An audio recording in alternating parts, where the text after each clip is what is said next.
लेकिन आपको समझना पड़ेगा आपके दुख दर्द का भागीदार कौन रहा। मैं दावे से कह सकता हूं लाल सिंह जी आपके दुख और दर्द में शामिल रहे, अच्छे बुरे समय उसके साथ रहे और अपने पराये में अंदर करना सीखो। वो लोग नहीं, वो लोग जो दिल्ली से आके भाषण दे जाते हैं और आपको बड़े बड़े वादे कर जाते हैं, हम उस पार्टी के लोग हैं। आजादी से पहले से लेकर आज तक इस कांग्रेस ने खून पसीने से इस जम्मू और कश्मीर को सींचा है, लोगों को इकट्ठा रखा है, हमने कुर्बानियां दी हैं, अपना सियासी नुकसान भी करवाया है, लेकिन लोगों की और जमहूरियत को ताकत देने का काम हम लोगों ने किया है। मैं तो सिर्फ आप लोगों से निवेदन कर रहा हूं, 19 तारीख को वोट पड़ेगा, बड़े बड़े लोग चुनाव यहां से लड़ रहे हैं, लेकिन अपने बेटे को, अपने भाई को, अपने उस जाबाज नेता को आपको दोबारा दिल्ली भेजना है। दिल्ली भेजोगे नहीं भेजोगे? आवाज नहीं आई भाई, दिल्ली भेजोगे नहीं भेजोगे? अब मेरे बाद लाला जी भाषण देंगे, मैं अगर लाला जी क्षेत्र में जा रहा हूं, लेकिन मैं जब इतनी दूर से आया हूं तो जब तक मेरे मन में संतुष्टि नहीं होगी, और मैं आज यहां खड़ा हूं उस क्षेत्र में, मैं याद करना चाहता हूं स्वर्गीय मंगल राम शर्मा जी को। उन्होंने, स्वर्गीय पायलट साहब ने, जब मुसीबत का दौर था, जब रियासत में आतंकवादी थे, यहां गोलियां चलती थी, कोई आंसू पोंछने वाला नहीं था, तब हमारे दल के नेता के यहां पे लोगों का हाथ थामते थे। ये बीजेपी वाले कहां घूमते थे उन दिनों में? कहां थे भाषण, कहां थे विज्ञापन? अपने पराये का पता पड़ता है जब दुख और मुसीबत होती है। अच्छे समय में, जलसे में, शादी ब्याह में, खुशी में, त्योहार में सब लोग आ जाते हैं, लेकिन मातम मनाने के लिए, दुख में आंसू पोंछने के लिए, कठिनाई में हाथ थामने के लिए जो आता है वही अपना होता है। इसलिए लाल सिंह जी की आज मैं जमानत देने आया हूं। हमारे बहुत से साथी, और लाल सिंह जी का जो भाषण है ना, वो थोड़ा तीखा रहता है तीखा कि नहीं? उस तीखे भाषण के चक्कर में कभी कभी ऊपर नीचे हो जाता है, लेकिन मन साफ है। जो जोर से बोल सकता है, इसका मन साफ है, वही बोल सकता है।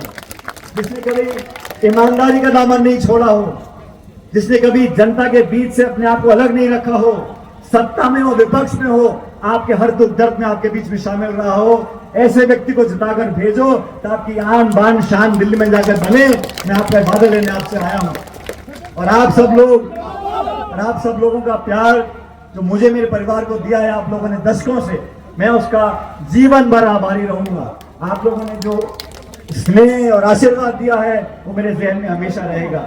मेरे बाद लाल सिंह जी बोलेंगे, जैसा मैंने कहा, मैं भी जिद्दी आदमी हूं, मैं भी ऐसे छोड़ूंगा नहीं, मैं 2-3 नारे दूंगा और तब मुझे यहां से लेकर चेनाब तक आवाज जानी चाहिए। जो लोग उधमपुर में बैठे हैं उनको पता होना चाहिए कि कटवा में कभी कभी हमारा गड्ढा रह जाता है, लेकिन इस बार सूद समेत भरपाई होगी, पेटी कर दो फुल, और लाल सिंह जी जाके भेजो दिल्ली में। अब मैं बोलूंगा, सुनो मेरी बात, मैं कहूंगा कोई नहीं है टक्कर में, आप बोलोगे क्यों पड़े हो चक्कर में, ठीक है? और लाल सिंह जी खुद ही पूछने लगे यार, क्यों पड़े हो चक्कर में, आप लोग क्या बोलोगे?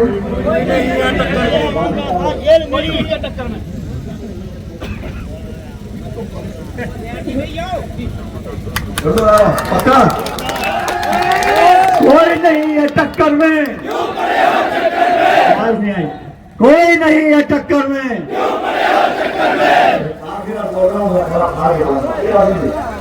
कोई नहीं है टक्कर में। बहुत बहुत धन्यवाद, जय हिंद।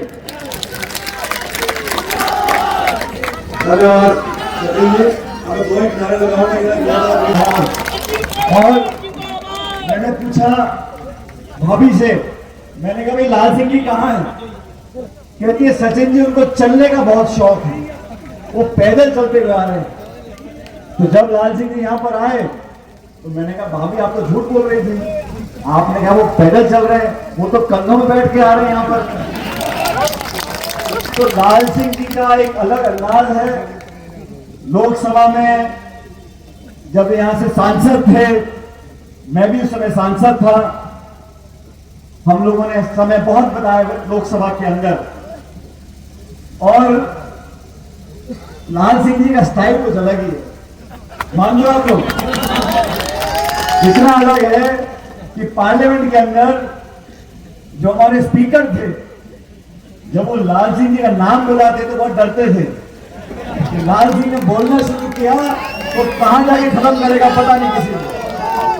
और ये खासियत लाल सिंह जी की इसलिए थी साथियों, उनकी आवाज में जो बुलंदी है, जिस ताकत से वो अपनी बात को रखते हैं दिल्ली में, वो इसलिए कर पाते हैं क्योंकि आप सबका प्यार और आशीर्वाद उनके साथ है, आप उनकी ताकत हो। और ये आज का जो चुनाव है, ये लोकसभा का चुनाव है, ये बीडीसी का ब्लॉक जिले का चुनाव नहीं है, ये पूरे मुल्क का चुनाव है। पूरी दुनिया देख रही है, कठुआ के लोग, उधमपुर के लोग, चनाब के लोग, डोडा के लोग, आप सब लोग किसका बटन दबाते हो। ये मुल्क की तकदीर तय करने का चुनाव है। अगले 5 साल तक इस रियासत का, इस देश का क्या हाल होगा, क्या दिशा होगी, क्या दशा होगी, इसका निर्णय आपको करना है। आपकी एक एक वोट कीमती है और मैं आपसे निवेदन करने के लिए आया हूं, अपने वोट को जाया नहीं करना। आपकी वोट से लाल सिंह जी जीत कर जाएंगे दिल्ली में, फिर डंका बोलेगा और कांग्रेस पार्टी जीतेगी और बदलाव की लहर, साथियों बदलाव की लहर पूरे देश में है। मैं आंध्र प्रदेश गया, केरल गया, महाराष्ट्र गया, पंजाब गया, हरियाणा गया, राजस्थान में घूमकर आया हूं, छत्तीसगढ़ का मैं प्रभारी हूं। मैं आपको बताना चाहता हूं, मीडिया में जो प्रचार हो रहा है, अखबार में, टेलीविजन में, व्हाट्सएप पे, वो असलियत नहीं बयां कर रहे हैं। असलियत यह है कि 10 साल की इस भाजपा सरकार से लोग सवाल पूछ रहे हैं, जनता बोल रही है 10 साल की रिपोर्ट कार्ड दिखाओ। आपने वादा किया था 2 करोड़ लोगों को रोजगार देंगे, वादा किया था किसान की आमदनी दुगनी करेंगे। आपने 10 साल में पूरी बहुमत वाली सरकार चलाई और अंत में जो हाल देश के बना दिए वो छिपे नहीं हुए। आज महिला है, गरीब इंसान है, किसान है, मजदूर है, नौजवान है, छोटी दुकानदार वाला, वो सब पूछ रहे हैं ये सरकार काम किसके लिए कर रही है। हम $5 ट्रिलियन की इकोनॉमी बना रहे हैं, किसके लिए बना रहे हैं। हमारे हवाई अड्डे, बंदरगाह, रेल, पोर्ट सारे निजी हाथों में देते जा रहे हैं। मुझे खुशी है साथियों कि हमारी पार्टी ने गारंटी दी है। ये हमारी पार्टी की 5 गारंटी है। हमने महिलाओं के लिए, किसानों के लिए, नौजवानों के लिए अपना वचन दिया है और मैं आपको वादा कर जाता हूं, देश में जो गरीब परिवार है, उस परिवार की जो महिला है, उसके खाते में साल का 1 लाख रुपए हमारी सरकार बनने के बाद हम देंगे। और मैं भाजपा के साथियों को बोलना चाहता हूं, आपने जो रियासत का हाल किया है, आपने राज्य को यूटी बनाया है और मैं 2 दिन पहले देखा प्रधानमंत्री ने बोला हम राज्य का दर्जा वापस देंगे। आप कोई एहसान नहीं कर रहे, ये अधिकार है, ये संविधान देश का है और आप औरों के किए हुए पर अपनी पीठ थपथपाते हो। साथियों मैं मन से बताना चाहता हूं, जम्मू कश्मीर में चुनाव होंगे, सितंबर से पहले होंगे और ये सरकार नहीं करा रही, सुप्रीम कोर्ट का आदेश आया है कि आपको कराना पड़ेगा। सुप्रीम कोर्ट का आदेश था कि अयोध्या में राम मंदिर बनाना पड़ेगा। सुप्रीम कोर्ट का आदेश था कि इलेक्ट्रल बॉन्ड इलीगल है। कोर्ट के आदेश से यह काम होता है और आप फोटो खिंचवाते हो। लाल सिंह चौधरी तो जीतेगा जीतेगा। मैं तो चाहता हूं कि हम जम्मू में जीते, हम तीनों सीट वैली की भी जीते और पूरे उत्तर भारत में। और बीजेपी के तमाम नेता आज यहां पे आकर चुनाव के वोट मांग रहे हैं। 10 साल से सरकार आपके पास थी और हम चाहते हैं साथियों एक नई आवाज बुलंदी से पैदा करें। हिंदू, मुसलमान, मस्जिद, मंदिर, हिंदुस्तान, पाकिस्तान, इतना ही भाषण है बीजेपी के नेताओं का। बीजेपी के नेताओं का स्कूल, कॉलेज, अस्पताल, निवेश, बेरोजगारी, महंगाई, महिला, नौजवान, किसान, खाद, बीज, बिजली, पानी, कोई मतलब नहीं। लोगों को इकट्ठा करो, जज्बात से खेलो, लचीले भाषण दो, अखबार, टेलीविजन, फोटो 24 घंटे टीवी ऑन करो, एक ही फोटो, एक ही फोटो, एक ही फोटो। रेडियो में नहीं छोड़ा, 24 घंटे का प्रचार करना, और हालात ये हो गई है आज जो खाई बन गई है गरीब और अमीर की, आज से पहले ऐसा नहीं था। सरदार मनमोहन सिंह जी देश के प्रधानमंत्री थे, मैं उनकी सरकार में काम करता था, हम झगड़ा करके काम करवाते थे। मनमोहन सिंह जी कहते होगा, हमने एमएसपी पे कानून बनाने का वादा किया है। और यहां पर जब से गवर्नर साहब का रूल चला है, यहां पर बाहर के लोग आके जमीन पे कब्जा कर रहे हैं। जिस जमीन पे किसान खेती कर रहा है दशकों से, उसकी जमीन लेके दी जा रही है। भेदभाव की राजनीति हो रही है, टकराव की राजनीति हो रही है, बदला लेने की राजनीति हो रही है। निशान है नंबर भी है बदलना, चौथा चाड़ना। मेरे हर दिल अजीज सचिन जी, हमारे इंचार्ज मनोज जी, हमारी पार्टी के प्रेसिडेंट हमारे बकार रसूल जी, और हमारे मनोहर शर्मा जी मेरे छोटे भाई, और आपकी एमएलए श्रीमती कांता दोत्रा जी, और स्टेज पे बैठे सारे मेरे साथियों, और जिन्ने तुस आए हो सारे मेरे भैन भराओ, बुजुर्गों, नौजवानों, तुसें मैं गल करना चाहना भी तुसें कभी भी मैं किन्नी मुसीबत च है, और इस मुसीबत च जेड़ा बंदा खड़ा होंदा कन्ने उदा कोई मुकाबला नहीं है। मैं थोड़ा इंसान बनदे में गल हमेशा हमेशा मेरे हर हाल च तुस मेरे कन्ने खड़े रहो। सरकारां दुनिया मेरे खिलाफ किन्ने लोग हुए, लेकिन तुस मेरे कन्ने पहाड़ा लिखा खड़ोते हो। मैं थोड़ा बहुत दिल की गहराई को शुक्रिया करना, बहुत बहुत शुक्रिया करना। बड़ा जलील किया इन्होंने लोगों से, 10 साल तुसें जलील किया। इस लोक सभा के सिटिंग MP का कोई बंदा एक दरखास्त दसी दिया जिदे पर इन्हें साइन किए दा एक है कोई साइन किया इस बंदे ने?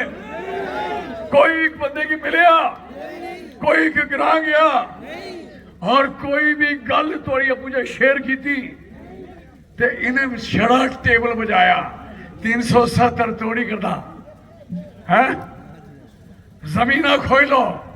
मैं आपको बताना चाहता हूं, जो हम मसाटी में गुजर गरीबों का बहुत नुकसान हुआ यहाँ जान के हुआ, और कोई इनका कोई जमीन 1 इंच नहीं बची इनकी, जो जमीन सरकार ने छीन ली इनसे, एक कंगाल कर दी है। एक बकरवाल कौम है, वो भी इसी में से है। आज तक हम 14 में थे,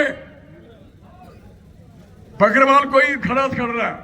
बकरवाल थोड़ी ऊन में बिकी, इनकी ऊन 10 साल हुए ऊन बिके हुए, जो भेड़ों की काटते थे, जिससे इनको अपनी भेड़ को नमक देते थे और साथ में वैक्सीनेशन लगाते थे।